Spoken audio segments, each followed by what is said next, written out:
السلام عليكم البنات، وش راكم؟ إن شاء الله تكونوا بخير. اليوم حبيت نشارككم روتين بسيط فيه تنظيف العميق للثلاجة باه نرتب فيها قضيان رمضان، وفي نفس الوقت نهضر معاكم شوي باه نستفادوا من بعضنا. قولولي حتى نتوما قولولي نتوما قولولي نتوما كيفاش تجهزوا رمضان، كاش ما شريتوا كاش ما نظفتوا. نحب نسمعكم كامل. البنات، نصيحة: أول كي تجوا رايحين تغسلوا الفريجيدير قبل بليلة نخوا البريز تاع الثلاجة في الليل، باه الصباح كي تجوا تغسلوها تلقاو لاكلاص اللي فيها كامل ذا، هكا تجيكم تنظيفها ساهل وبسيط. أول حاجة أول خطوة نديروها هي نفرغ الثلاجة كامل، وبعدها نبدأ نحلها في هذوك اللوحات اللي يجوا فيها، ونروح نغسلهم بجهة كيما أنا نغسل غير بالماء غير بالماء والصابون، هذا واش نستعمل، لا برودوي لا والو لا جافيل لا. بعدها نغسلهم نمصمصهم بالماء ونخليهم يقطروا بجهة. من جهة واحدة أخرى نروح نبدأ نغسل، بعد ما نكون درت رغوة نبدأ نغسل في الثلاجة، نغسل الفوق بعده نغسل التحت، ننظف كامل ما تنساوش الأبواب والرفوف، من الداخل من البر من الفوق، لازم بلاصة ما ننساوها. بعد ما نكملو نمسحوها بطرشونة تكون ناشفة باه ننشفوها من الصابون، بعدها نروحو نجيبو طرشونة واحدة أخرى نديرو لها الخل ونمسحوه كامل بالخل باه هكا يتعقم وتروح منه الريحة الشينة. وكلمسة أخيرة باه تبقى الثلاجة تاعكم تلمع، استعملوا الأمير هذاك تاع الزجاج هذاك يجي أزرق، ونشفوها بالبابي باه تبقى تلمع. وكخطوة إضافية تقدروا تزيدوا تغلفوها بالبابي بهذاك البابي باه تبقى لكم ديما نقية، وتخلوها حتى تنشف شوية، بعد ترجعوا لها البريس تاعها. بعدها نروحوا مباشرة نبداو نرجعوا في القضيان.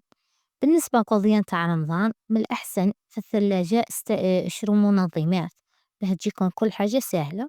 وابدأ كيما أنا المنظمة الأولى درت فيها درتها خاصة بالأجبان، درت فيها الفرماج تاع المثلثات وفرماج تاع الرابي، فرماج تاع التشيزي تاع المربعات.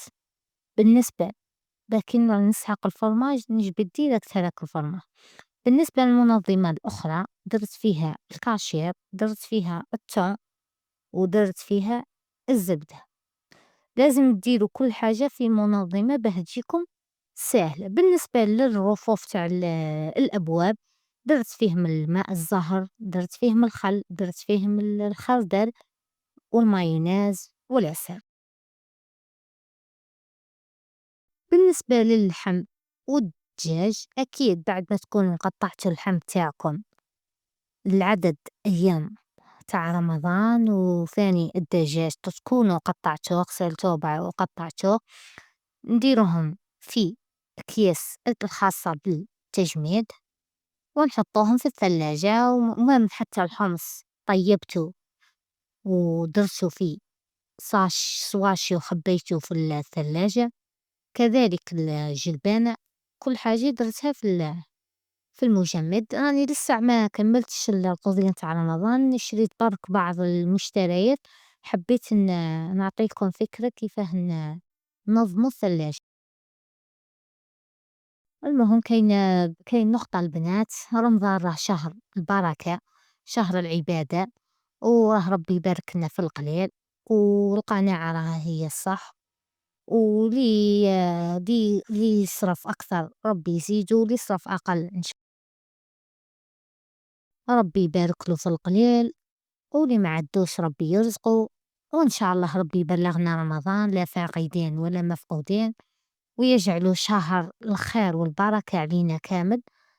وإذا عجبكم الفيديو ما تنسوناش الجيم والاشتراك في القناة باه يصلكم كل جديد، وراني معولة في الفيديوهات القادمة نكمل لكم سلسلة رمضانية خاصة بالتنظيفات تنظيفات مرة جودة نديرو تنظيفات بعد ندير تحضيرات جميع التحضيرات اللي خاصة برمضان. المهم تبعونا وما تنسوناش كما قلت لكم الجيم والاشتراك. المشاهدة نوصل فيها ياسر بصح التعليقات مكان. نتمنى كامل تفرجوا على القولي وسلام، نتلاقاو في فيديو جديد.